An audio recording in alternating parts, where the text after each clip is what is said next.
Dünya kafesinde yolunu gözlerim, yolun gülistandır, kokunu özlerim.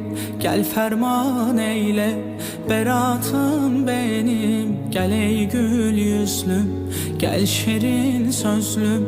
Gel ferman eyle, beratım benim. Gel ey gül yüzlüm, gel şirin sözlüm.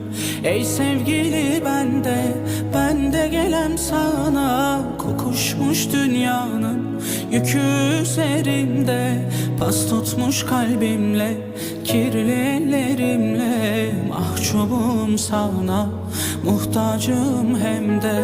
Ey sevgili ben de gelem sana. Kokuşmuş dünyanın yükü üzerimde, pas tutmuş kalbimle, kirli ellerimle. Mahcubum sana, muhtacım hem de.